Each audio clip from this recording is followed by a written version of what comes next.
everyone. Welcome to episode 382 of This is Whole Life. This is where we get together each week. We dig a little deeper into the message, and we do a little bit of extra learning together. And of course, just because I feel like this happened this week, I'm just gonna bring it up early. This includes your input. So if you're online in the chat, you can always send in your questions. You can do it by email, podcast@wholelife.church, voicemail or text 407-965-1607. And I've heard that you can even email the pastor. Thank you, Karen Spruill, for your email this week, which brought an interesting historical tidbit to the message. I had no idea that city, am I understanding correctly, literally there was nothing left? They burned it to the ground.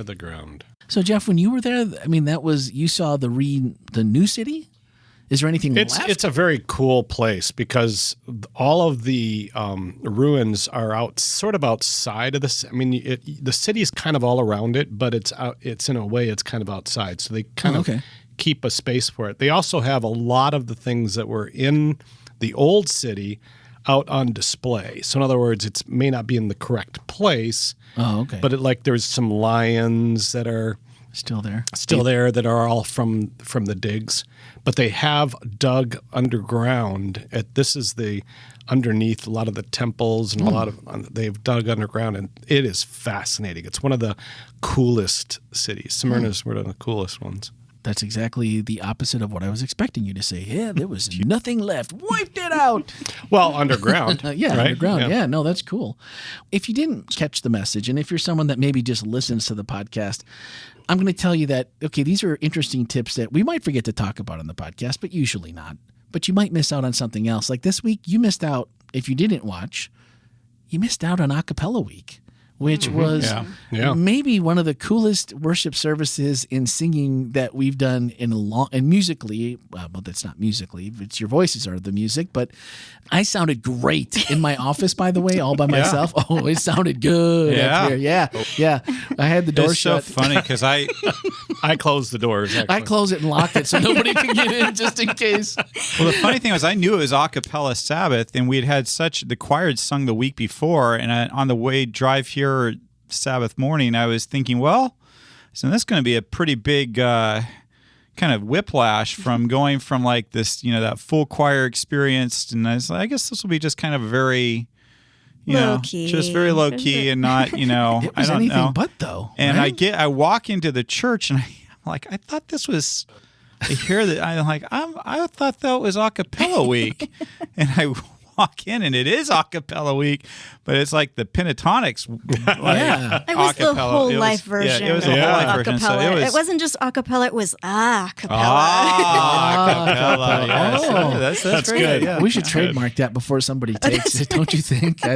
Because we had the beatboxer, we had the harmonizer, we had the guy doing the bass. Oh, come on, that was fun. Yeah. That was so much fun. So if you're one that doesn't catch the message, I'm just saying there's a lot of cool stuff you're missing. You can catch us on the YouTube channel anytime at Whole Life Orlando. And we should be cutting some of those songs out and putting them up on YouTube. Yes. We should be. Correct. We should do that. Actually, there'll be one this week that goes out in social. So if only there were someone in this room that were capable of doing that.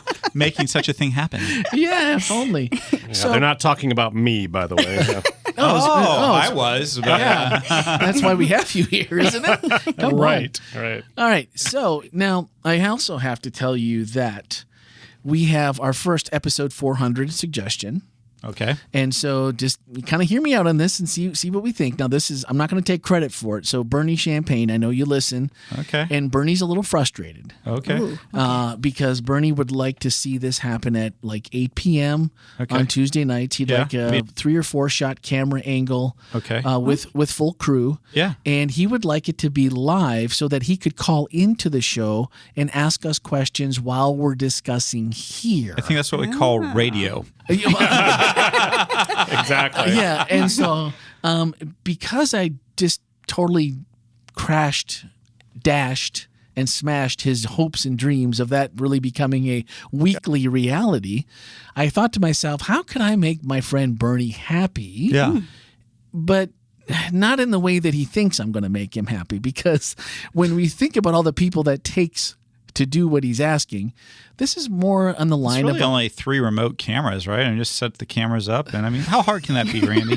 I feel like and at 8 I'm with Bernie. And so who's okay? So we're gonna start making Bernie. See, Bernie, you got people on your side. I'm on your side, Bernie. So we'll all come back we'll leave after staff and after our afternoons. We'll go home and eat, and then we'll come back at 8 when Why people not? are watching, and then we'll do that. And Can we call this the pajama sessions? Because I feel like at 8:00 Tuesday night, that's pretty much that's my flannel hour. that's your Your flannel. flannel hour. What was it? What they used to be called, the King Biscuit Flour Hour? Anyone else old enough to remember that? No. Live shows on Saturday night. The King I just Biscuit remember the Flour. Geritol hour. Maybe that was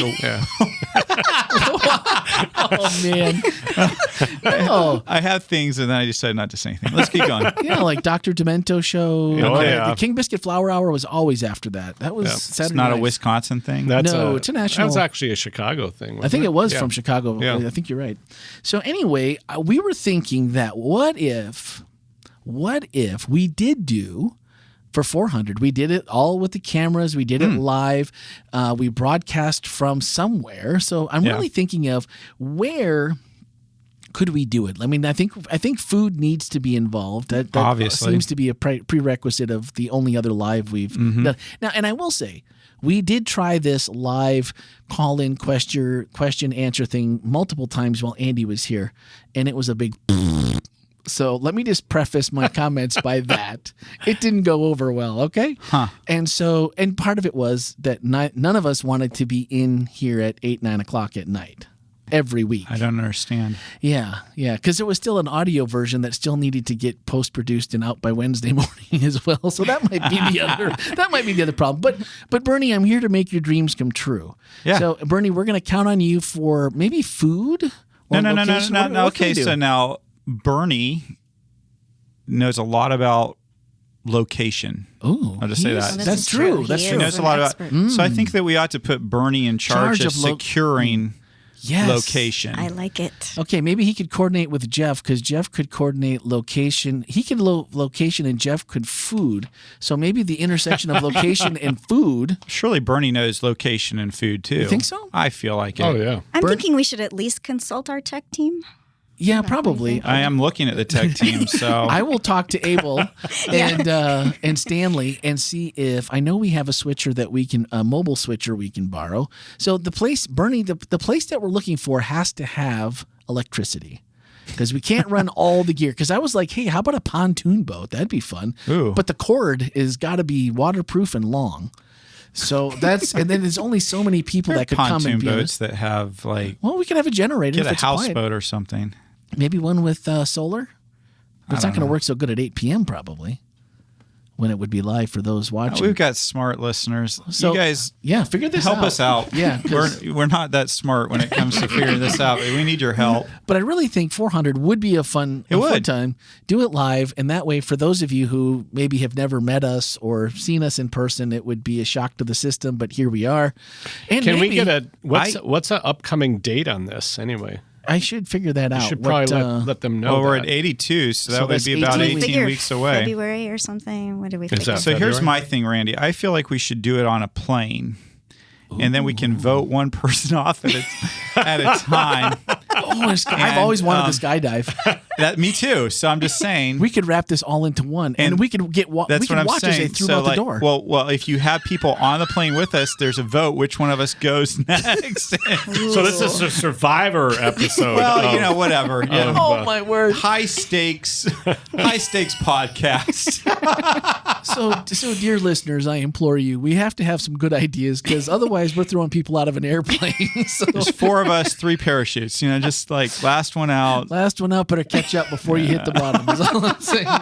You've seen it done in the movies. You get in real tight, put your arms out forward, and don't take up any extra wind that you need. Tom Cruise it. Tom Cruise, he's 60-some years old. If he can do it, right? Right. We're all younger than that, I think.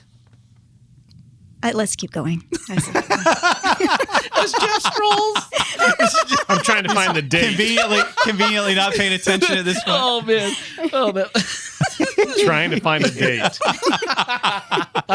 He means a calendar date. Your Because birthday. I do not want to go up on a plane. I'll just tell you right now. Oh man. Hot air balloon. Well, maybe it'd be tough to broadcast from there. I have a feeling, but I've seen a blimp floating around the city recently. Have you? yeah. No, they must have been in town. I think they were in town for a golf event. Oh, Is what I was. It's usually what they're here for. I mean, I've never been in a blimp. Have you guys been in a blimp before? I have not been in a I've blimp. got the Zeppelin fear in my brain. I don't know if I want to. I'd do it. Would you? No, I'd do it, of course. Totally. I'd jump from it too if you had the parachute. I don't care. I'll figure it out on the way down. Parachute or bungee cord, one or the other, right? Yeah. Something's making me think that maybe risk management should also be on this conversation. We'll loop them in afterwards. That's right. Yeah, no, we'll make sure. It's easier to get Were forgiveness we supposed to than talk to you permission? Is that- beforehand or after this?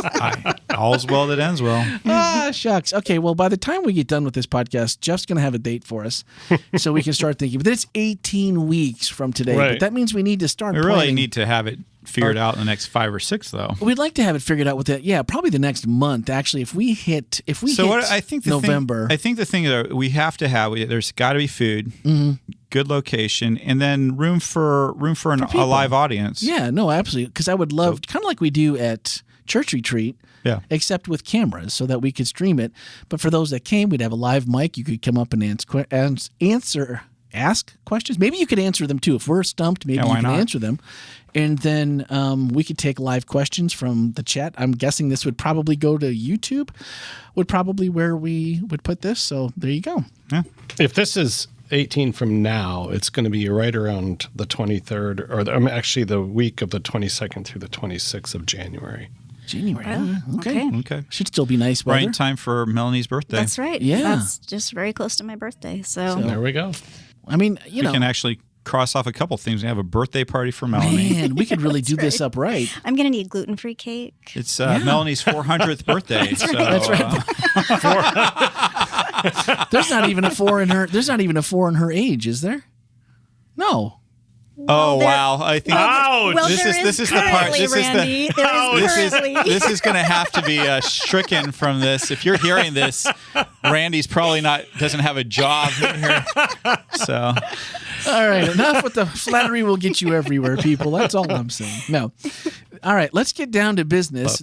So send them in, podcast at WholeLife.church, 407-965-1607. Come and sit in my office. Bernie was the one that pitched it from where Ken is sitting right now. it's a good idea, Bernie. I love it. I am in your corner. So we're All going right, to let's do this. let's do 400. Let's find out where we're going to go, and we'll all get a chance to hang out together, and that'll be fun. So this week we were in letter 2 of 7 of the churches, the letters to the churches of Revelation, and we were in. I'm just Smyrna. actually calling it the churches. Church the 2. 7 Yeah. churches of Revelation. Yeah. Oh, I had to add the letters Because they we didn't were- each actually get their own letter. It's actually each one is given a message in one long letter. So this is like chainmail, or what do they call that? Chainmail. What did it used to be? Not chainmail. Arr. No, that's pirate. No, that's no good. Talking about those chain letters they used to send out. Yeah, No. what did they call those when you would pass it on the next one and write a piece? I think and then, that was Yeah, chainmail. Yeah, I think Yeah. that was it. No, this was each one of the churches got to read all the other churches' messages. So it was not just like a letter to a single church. It was Like an open letter. Yeah. Isn't that kind of weird? Though? I mean, if you think about it today, I mean, would you send a letter to? Well, we have 8 or 7 problem children. to the church at Whole Life, the church at Forest Lake, the church at Orlando Central, Spring Meadows. and air everybody's laundry to everybody. I mean, it Isn't would be that- interesting. Wow, that would be interesting, wouldn't it? I mean, think about. Boy, I didn't realize this was quite so controversial. I mean, you read it from a couple thousand years ago, and wow, I don't know. We just upped the stakes on this. You really do. I mean, you think about it though, but that's not. That's what I was thinking. It is. This week. It's like you think about it. I mean, it's like here's the church. Here's the letter at the church at Whole Life, the church at Forest Lake. Yeah. just It just- all around the place. I mean, I'm just thinking to myself, especially when it was the things that the church does well. And it's like, oh, you think they do that well? I mean, wouldn't you feel a little bit of, I feel very proud of our church and the things that we try to do and attempt to do. And a lot of the things we do really, really well. We all have things, of course, we could work on every church.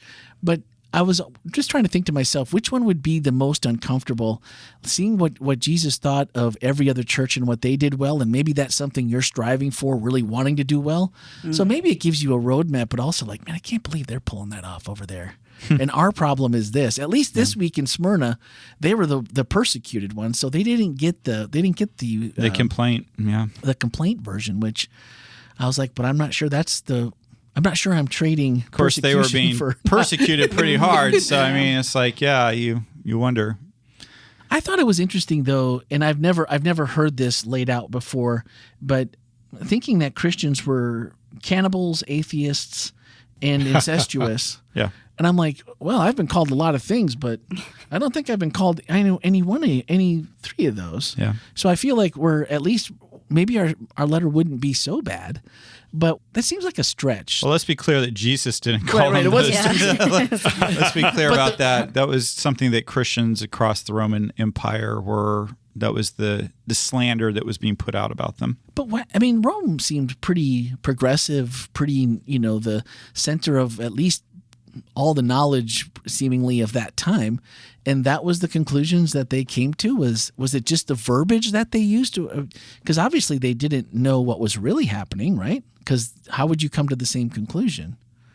That they were incestuous? I do think that you try to create narratives that are negative about people that you don't want, and obviously the Jews were at that point trying to separate themselves as well. So I just thought it was interesting, like, you don't believe in a real God.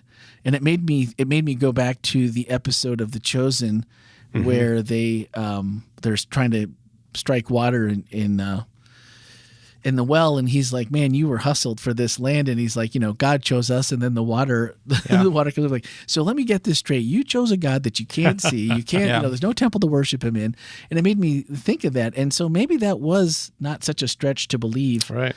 That someone at that time, I guess. Well, it was very different. Yeah. Very different. There were almost every major religion of the time was polytheistic, meaning that there's just multiple gods, and it was a very, very strange thing to think about only one God. It's like everybody, at that time, everybody knows there's got to be a God for the God of the hills, the God of the mountains, the God of the plains, the God of the sea, there was a God for everything, and that no one God could oversee everything. I mean, that's ridiculous. You needed a pantheon of gods. You needed to be able to be open-minded enough to be able to worship the right God at the right time. And it didn't, if you're only worshiping one God, what happens when all the other ones get angry at you for not making sacrifices and doing what nees to be done, Yeah. So here these Christians are going and ruining it all for everybody because they're just trying to pray to one God that they can't even see, that has no seeming form. And,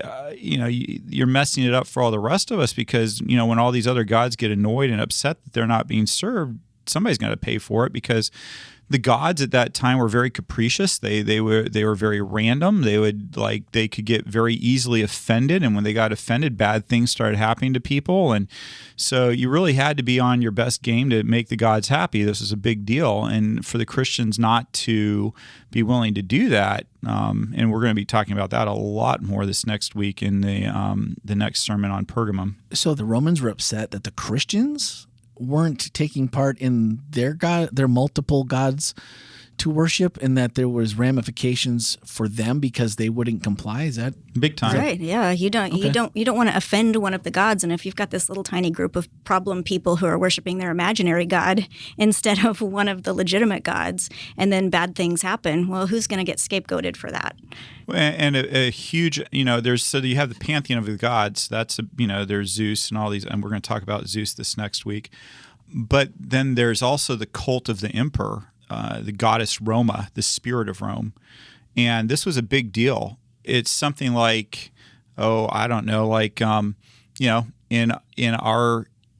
our society, it's like a real smear if you say somebody's unpatriotic. And it's like, no matter, both parties try to tell the other, oh, they're not patriotic. They're not true patriots. I'm the real patriot. This party's the real patriot. This person's the real patriot. And it would be like just up and saying, well, yeah, I'm not patriotic. And that's what the Christians did. They're like, we're not for Rome. We're not against Rome, but we're not worshiping the spirit of Rome. There's only one God, and it's our Lord and Savior Jesus Christ, not our Lord and Savior Caesar, which was that literally was a title for Caesar, Lord and Savior Caesar. And so the Christians were just going against all kinds of things that would rub society wrong. I guess I thought they were so looked down on that that nobody would care necessarily, but well, the way to be, it was really important for the stability of Rome for people to be good Roman citizens. And there were specific things. That's where the household codes came from. The husbands need to be the head of the wife. The children need to be obedient. The slaves need to be obedient. And then that head of that household then had someone that they were responsible to. And it was this big civilized hierarchy. And you don't want to be the weakest link in that. It's a collectivist society. That's another thing that I think is important. It wasn't like, well, you believe one thing and I believe one thing and we're each individuals and we have the right. It's like in a collectivist society, when one person goes against the group, they're putting the entire group at risk. Mm-hmm. And that's a big deal. It's in our society, it's like, oh, well, you think this, I think that. That's okay. But in a collectivist society, when you think this and I think that, one of us is wrong. And it puts the entire group at risk. And when you put there is nothing worse. In our society, there's nothing worse than taking away individual freedoms. In a collectivist society, there's nothing worse than putting the entire group at risk. And if you have to get rid of one person to save the group, well, then that's what you do. And that's what you see when Jesus is being crucified. They say, better for one man to die than for the group, for Rome to come down on us because here's a Messiah, better for that one man to die. And in a collectivist society, that really makes a lot of sense. It's like, yeah, of course. How dare you think you're more important than the group? Well, and they were offshoot too. They had no legal status. At least the Jews had a legal status religiously. The Christians didn't have a legal status until Constantine, which was a few hundred years later.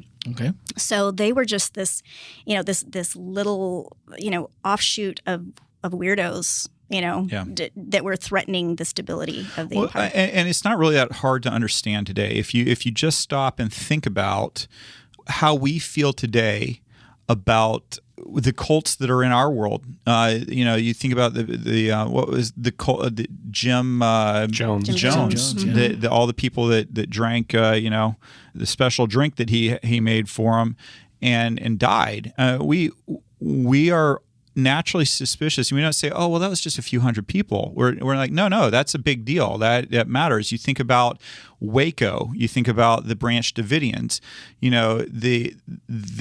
There were distant ties between the Branch Davidians and the Seventh-day Adventist Church. The Branch Davidians were a break-off of a break-off, basically, of a break-off of the Seventh-day Adventist Church. And when that all happened, Waco, Texas, the Seventh-day Adventist Church went out of their way to say that's not us. That they have nothing to do with what we think and believe, because the stuff that was happening with David Koresh was just like that's awful. Here's he's got oppressing women, children, all kinds of gun stuff. And so if you think of it in terms of that, why would people want to disassociate themselves from that early Christian church? Well, because they've got a reputation for being atheist and not going with the group and looking out for the good of the whole. They've got a reputation for eating the body and drinking the blood of their dead God. They have the reputation for marrying as brothers and sisters.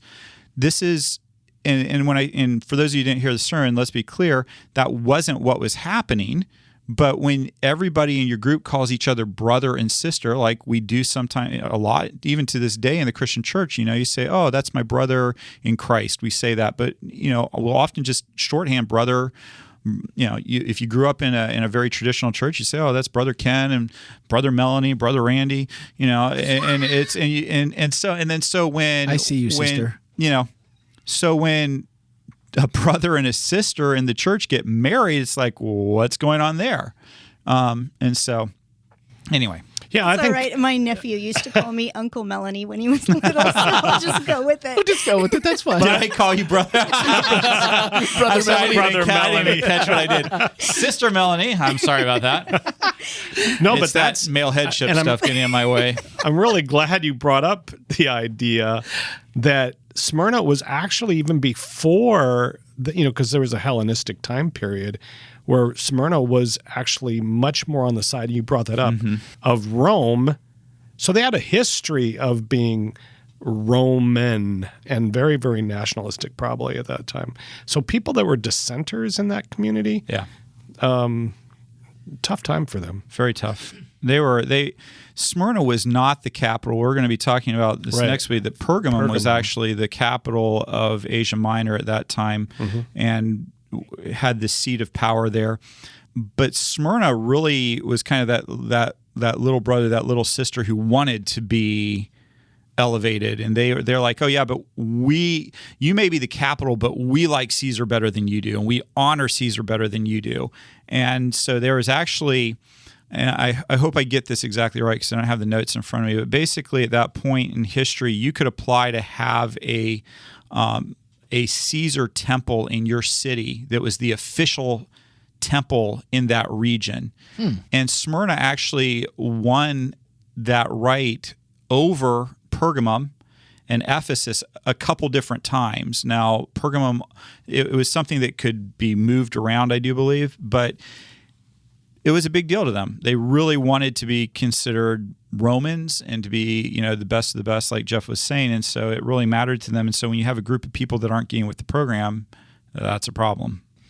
So even though our society, you've made the distinction between the collective society and how we are today, did the Christians in this time, did they understand that they saw them this way? And I mean, maybe just stop saying brother and sister then they don't think we're incestuous, or maybe we should, maybe the Romans weren't interested in listening to that either, because how do you explain your God if you can't see them? That one I totally get. But the other one's like, we're not marrying our brothers and sisters, like things of that nature. Well, that's something you would say, Randy, so that to take the spotlight off of you. But anyone that's I'm an sure atheist, they mentioned it in their podcast. Yeah. So, more than likely, yeah. No, actually, I mean, think about the reputation that the Christian church has in larger culture. I mean, there are things that are devastatingly true sometimes, but then there are other things that's like, that's not exactly how it is, but it doesn't really matter how you communicate that. It matters, whether or not it's received or whether or not it's believed. Understanding it that way, the persecution wasn't just small persecution. When you think about it in that, it makes it, to me, it raised the idea of like serious, persecution in any way is bad, but if people really think this poorly of you as a group, these are three pretty big things that I would be easy to look down on someone if you really thought they were true. Yeah. Not worshiping the emperor was a punishable by death crime. In fact, when you go back and look at the historical records, you'll find that the leadership in some of these different cities would actually, they would have somebody inform and say, oh, those people are Christians over there. So they'd pull the Christians in. They say, are you a Christian? They'd say, well, yes. And they'd say, well, you're going to need to renounce that.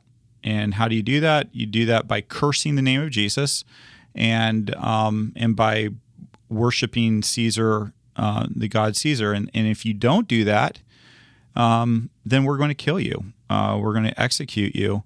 And some of the execution methods were quite brutal.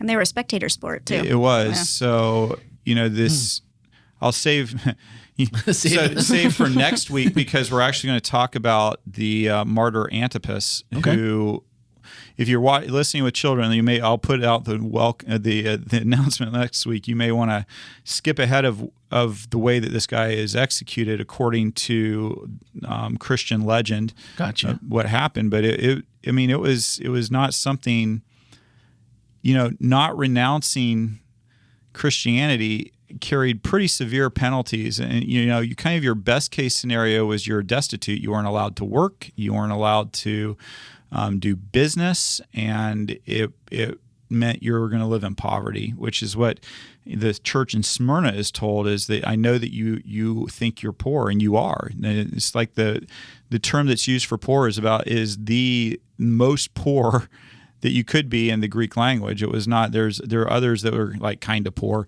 and but this was one that was like, you are incredibly poor. And why? All it's because they were standing for their faith, that they were willing to go ahead and endure this persecution. I think we usually think of that type of persecution, or at least historically, maybe just the way I grew up, but that seemed like a thing that was going to come in the future. Mm-hmm. That was the being forced to worship other gods, or not being able to have religious freedom, or having restrictions placed on you with the mark of the beast and all these kinds of things. But to think of that level of persecution then, it really does make the idea when it was like, well, this is the church that didn't have a complaint. And you're like, oh, I can kind of see why now. This is not going to break a bruised reed. Oh, yeah, exactly. Well, human beings don't particularly have a sterling record for not persecuting each other for their faith. I mean, it is a reoccurring theme throughout history up to the current day, that people persecute in some of the most horrible ways those who do not believe religiously what they believe. And I'd say religiously, it's not just Christianity. It is across the board. Different religions tend to have a ongoing history of persecuting people who do not have the same religious outlooks that they do. And it would be nice to say that doesn't happen anymore, but it does. It does happen today. It happens in many places. And, after, the horrible stuff that happened on 9/11, we watched Muslims in our country get harassed and given a hard time by certain bigoted groups of people. And without a seeming realization that what happened on 9/11 was horrendous, and it was done by extremists. And there have been Christian extremists who have done horrendous things throughout history, and it's just not right. But it's also not right to go about persecuting people who are living in peace for their political or their religious views, or political views for that matter. And I know that, like we can say there's sometimes debate over, and that's the interesting part, because the Romans would have said that the Christians weren't living in peace. You're causing problems to the empire, or potentially doing it. And that's usually where we start, when we don't understand what somebody else really believes, when we start throwing stereotypes on them, we start becoming unkind, unloving, and can find ourselves in some very dark places very quickly. Well, I appreciate the historical context that you've been giving throughout this, and what we've just been discussing, because it feels like Rome was so big, so large, so powerful that in a way, what would they care about a small group of Christians that were maybe, the fly that keeps buzzing around your ear and not take such an interest. But when you figure out this other part of how much they took this so seriously, and then what the ramifications were, it really makes a difference on how you view that whole story. And and for me, it was really your ending when you talked about going back into Isaiah, where Jesus gives the clue, but then tells, go back to Isaiah and figure this out. And there were so many cool phrases in those verses that, he says not to fear, which, yeah, thanks for all of that. But then it goes on to, it's going to, how it's going to turn out in the end. Don't fear. I'm going to take care of you. I'm not going to leave. I'm going to be the person that's there. I've always been here. I'll always be here. And I'm here to take care of you. It's one of those times where you just see Jesus in a different light of the dad who just really is like, look, I get it, and bad things happen, but here I am, I'm not going anywhere, and you automatically just feel better, even though you know you've got a long road to hoe and life stinks right now. But that just made the hair on my arm stand up during the message when you said that, and it just brought a sense of calm just to a lot of things, even in my life, that it's a good reminder, and it was a good view of God and of Jesus then through this letter, that no matter what you're going through, and they had it pretty bad, he's going to be there. And for me, that was my favorite takeaway. He's going to be there, and he has been there. Yeah. It's that Jesus isn't telling us to do something that he hasn't done himself. Yeah. And he's not asking that. And I think that's, for me, a comforting thing. I liked, too, that, things we can do today, stand up for everyone's religious freedoms and their religious liberties, even if I'm really passionate about that, Randy. I think it's just one of those things that for me, if you want freedom, you have to give it to other people too. Well, I guess you don't have to, but what winds up happening is then you don't get what you're not going to receive what you're not willing to get. And if you want to create a us versus them society, well, then that's what it's going to be. It's going to be an us versus them. And that's one of to me, one of the wonderful things about the United States is that it was not founded so that Christians could have a Christian country. It was founded on the principles that everybody would have the opportunity to practice their faith in the way that they saw best.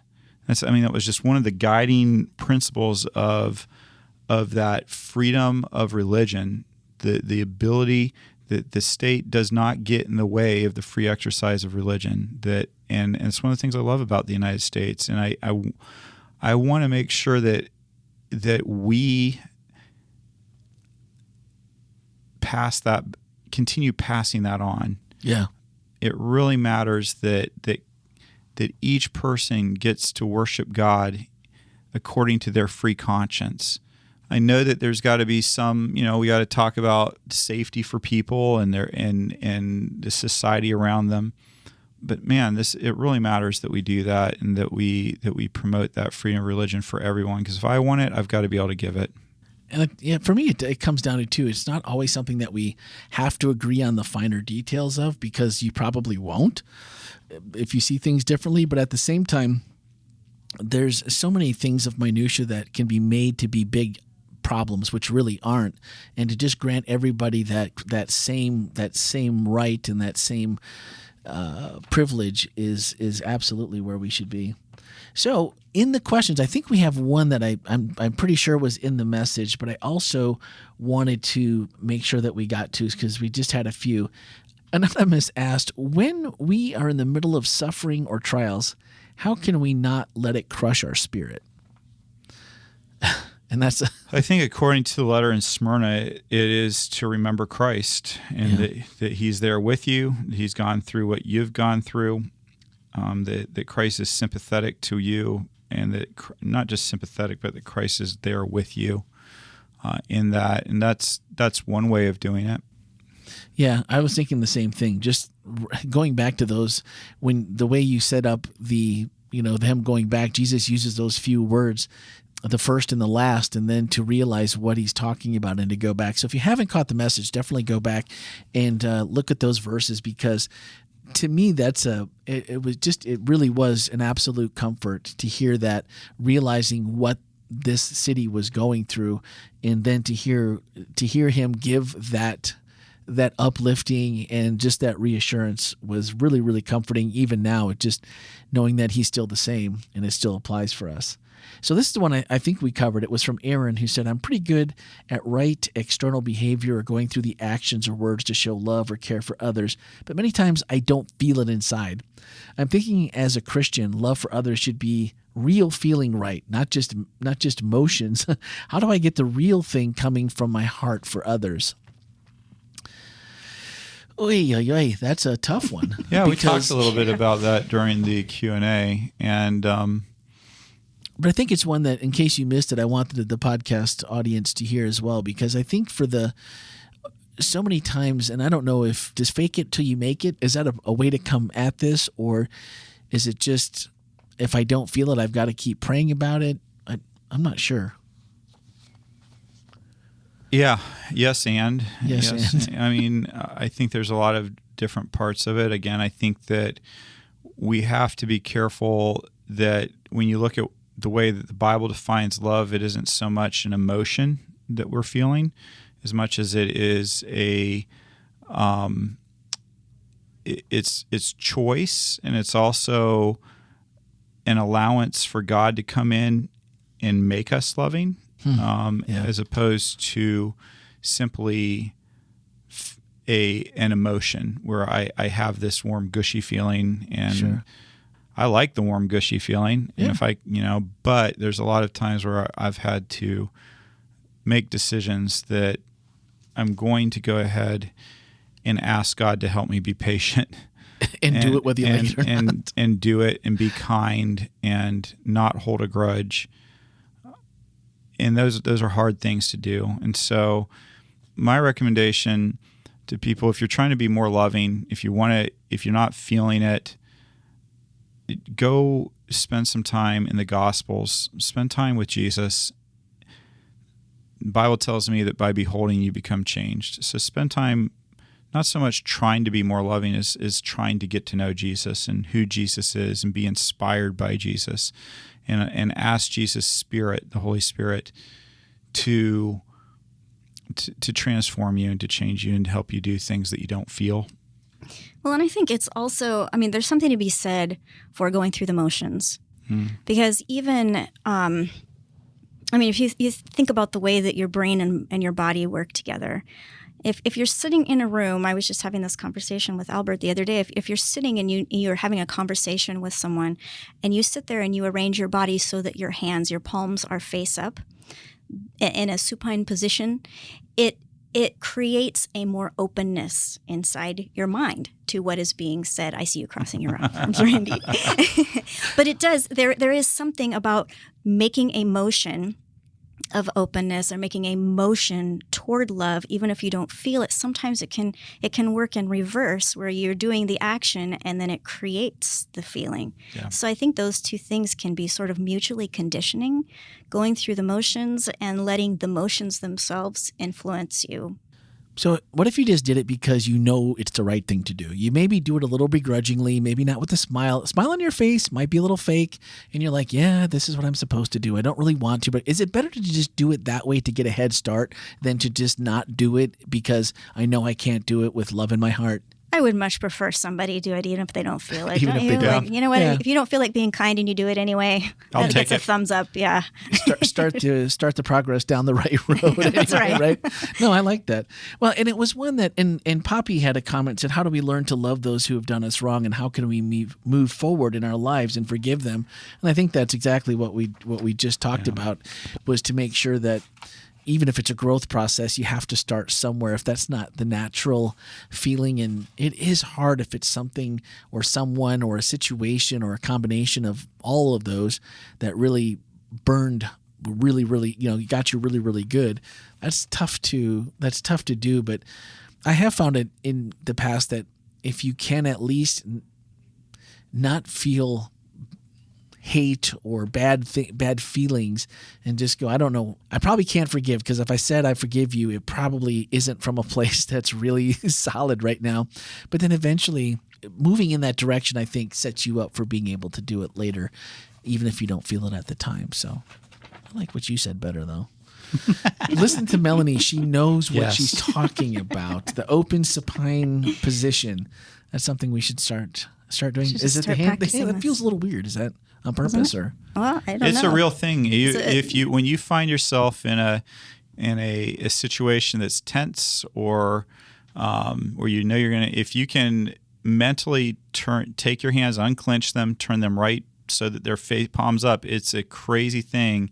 it's a little, It's Jedi mind vulnerable. trick. Yeah, it is. It is vulnerable, which is why it might feel a little bit uncomfortable. But you are putting yourself intentionally in a vulnerable position so that you can receive. Yeah.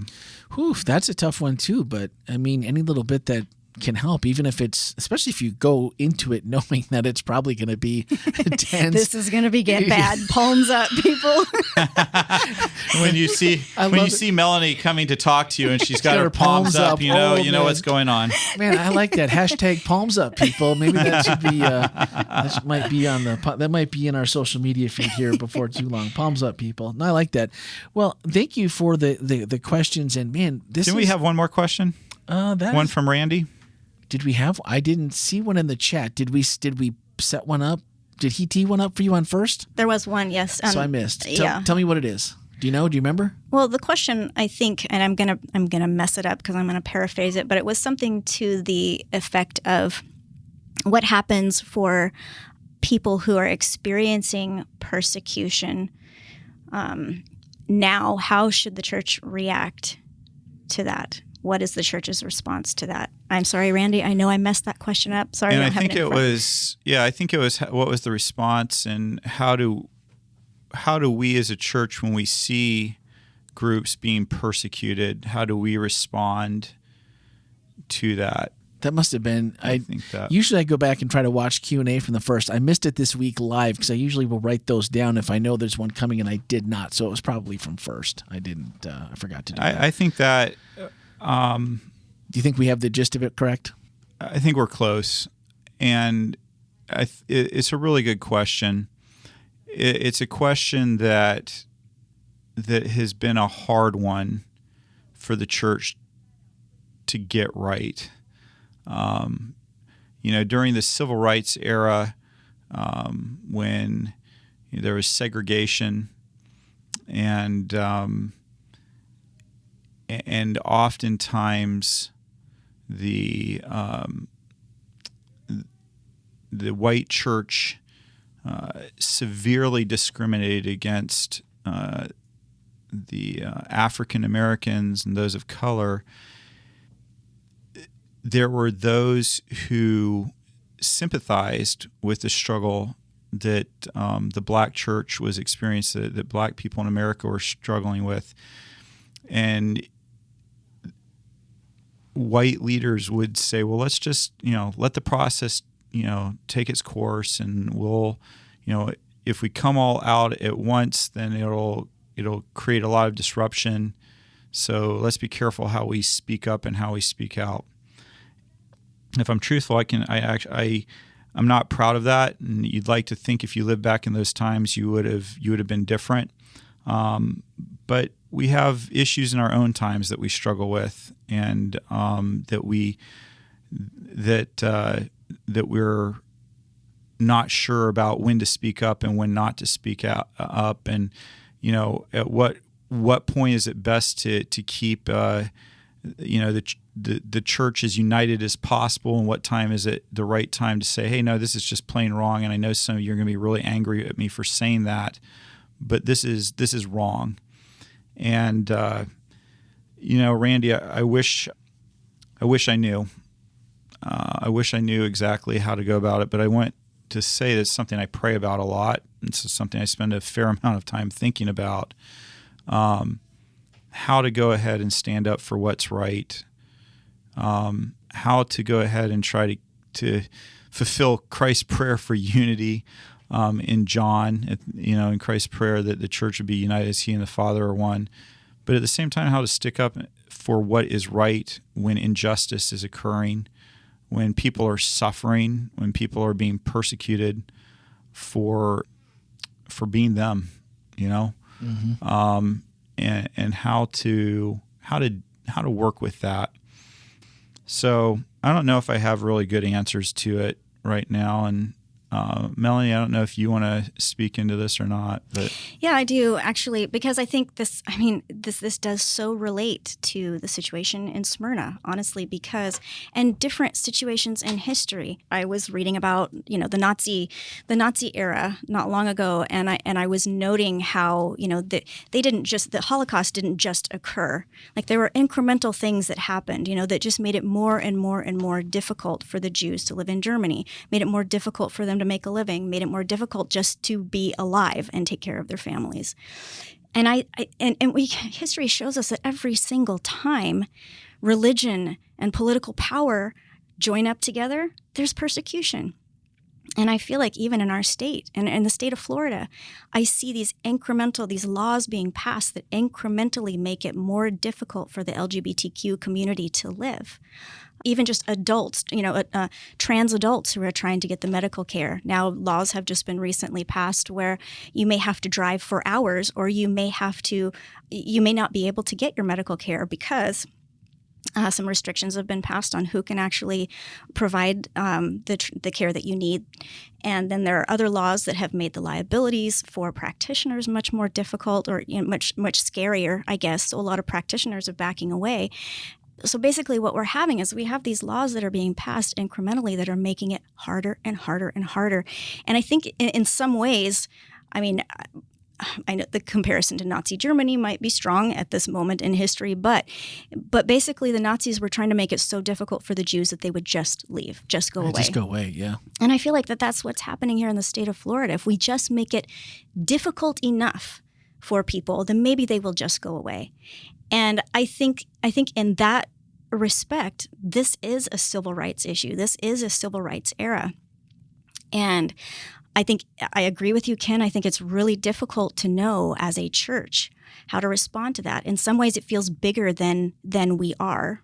But of course, that doesn't mean that we can't show up on the field as Goliath, or as David with Goliath. But I think partly, and this is not a big answer, but I think partly what we can do is educate, because I think that there are decisions that are being made out of total, bigotry and hatred, but I also think that there are decisions that are being made out of pure ignorance. And, I spent most of my life with a 10th grade understanding of biology. And it made me really angry that I had to go into a PhD program to understand some basic things about biology that I did not know, and how absolutely complex gender and sexuality are. And I feel like that if more people understood more of these things, then that education could go a long way. And that's something that, may not be able to happen in public schools. It may not be able to happen in some other arenas. But as a church, there is nothing holding us back from educating people and teaching people. When I think about this topic, I think that sometimes we think that we have to agree with people in order to support them and their rights. Mm-hmm. And I'm reminded of Martin Niemöller's quote. He was a prominent Lutheran pastor in Germany in the 20s and 30s, and he actually sympathized with a lot of the Nazi ideas and supported some of their radical ideas. But later on in life, he penned this quote that probably you've heard before. It says, "First they came for the socialist, and I did not speak out because I was not a socialist. Then they came for the trade unionists, and I did not speak out because I was not a trade unionist. Then they came for the Jews, and I did not speak out because I was not a Jew. Then they came for me, and there was no one left to speak for me." We often think, well, I don't agree with this person. I don't agree with what they're doing. I don't agree with this. My understanding of the Bible tells me that they're wrong about this or that. And we think, well, I'm not going to stand up against that. In fact, I'm kind of glad that the government is kind of doing something to curb something that I don't agree with. And we forget just how dangerous that can be when the government gets involved with deciding moral questions. Because eventually, when that happens, you watch a government, it will suddenly then at some point you will become the minority at some point. And by that time you're like, wait a minute, but who's going to stand up for me? And so I think that one of the highest ideals in democracy is to stand up for those who don't have the same ideas that you do, but to give them the right to the life that they want to live, that they choose to live, and to really do unto others as you would have done unto you. I remember back in college, I applied to work at the Disney store. And at the time, Disney was being boycotted by certain religious organizations because of how Disney was working with the LGBT community, that they were giving benefits and whatnot. And at that point, I was not sure how I felt about that. But I knew I wanted to work at the Disney store. I wanted the job there.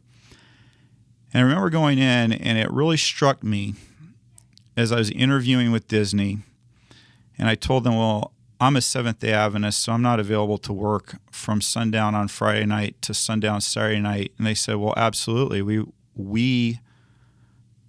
Our company wants to honor your faith belief, and we will absolutely prioritize getting you that time off. It will not be an issue for you. And it hit me as they were saying that I was so grateful that I could be upfront with them, that they would respect my religious beliefs and what it was important in my life, even though it wasn't what was convenient for them as a company.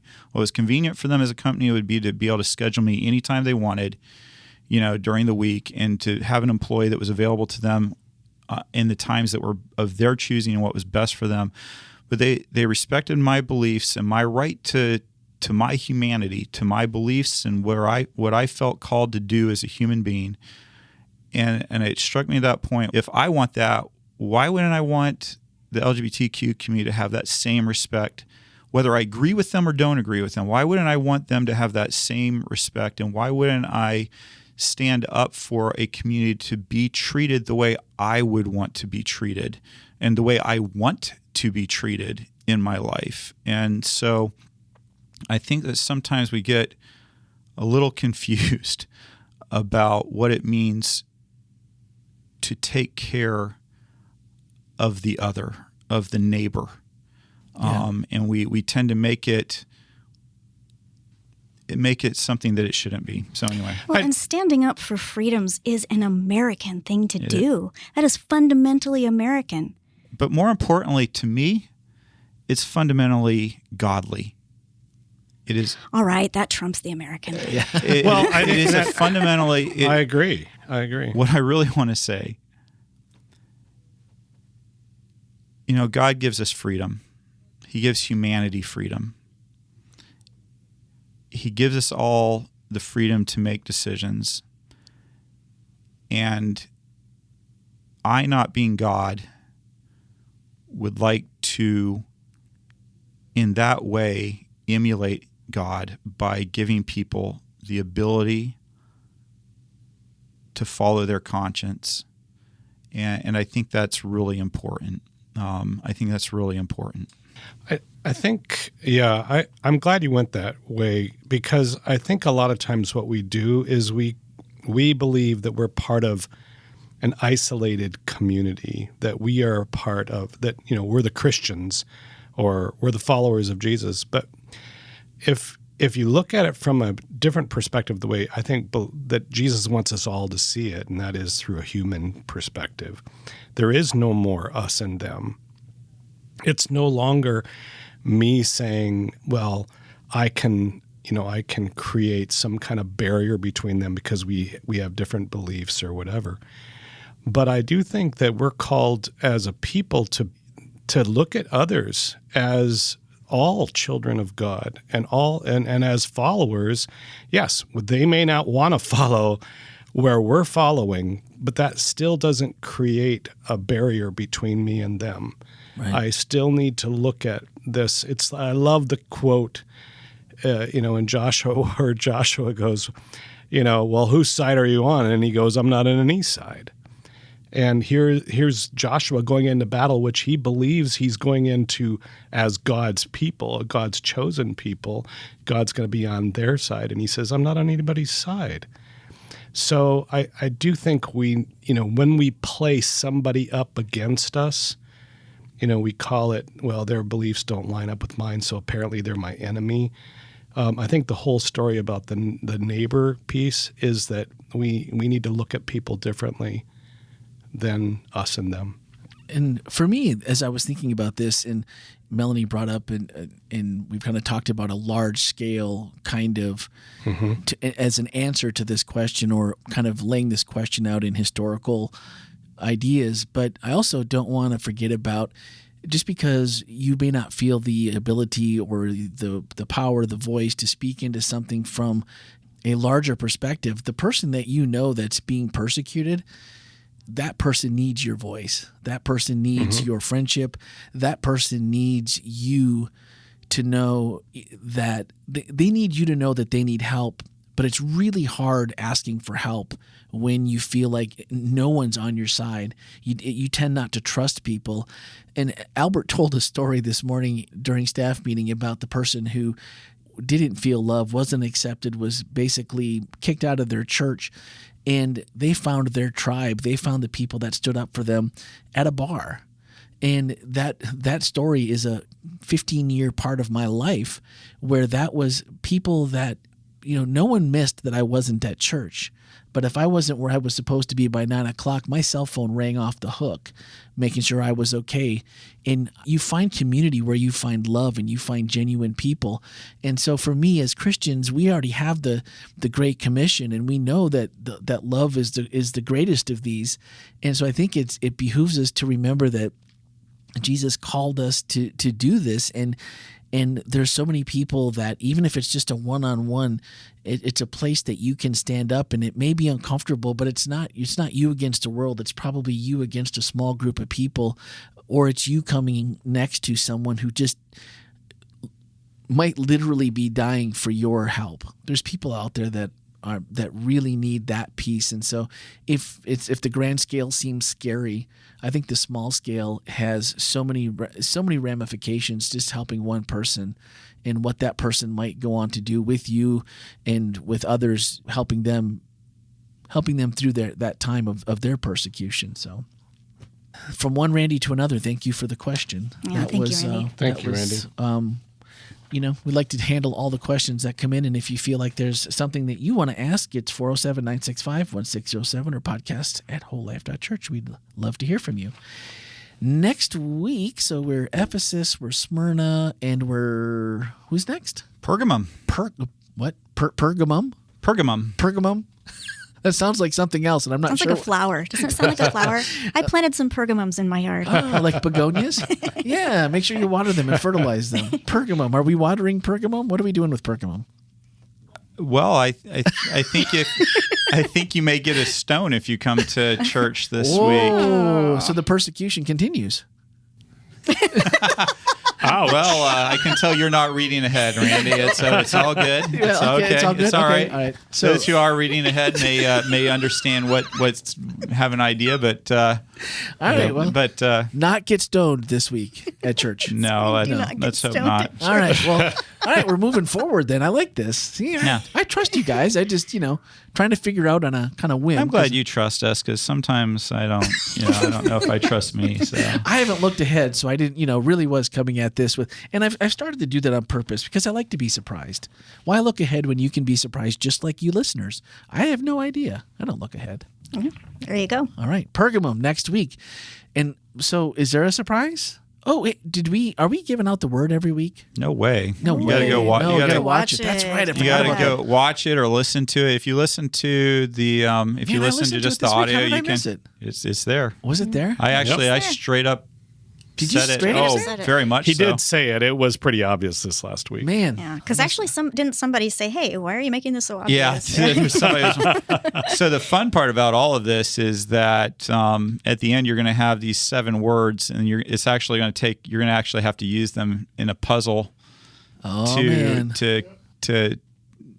Anyway, I won't give That too sounds much like away. But yeah, persecution. no, it's not. It's called good fun right there.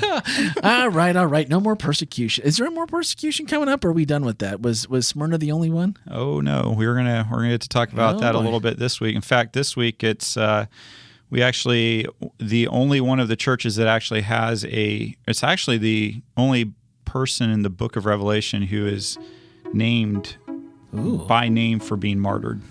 Interesting. Well, you're not going to want to miss that. So be thinking about 400. Bernie, we're gonna lean heavily on you. Counting on you, Bernie. But if someone else has some good ideas, please do use all the channels I've mentioned multiple times or in the show notes. If you swipe up, you can just click it. It'll send me a text or the email right there from the phone. You don't have to go and look for it. Just swipe up the notes and use those. And thank you all for listening. Love you all in podcast land and have a great week.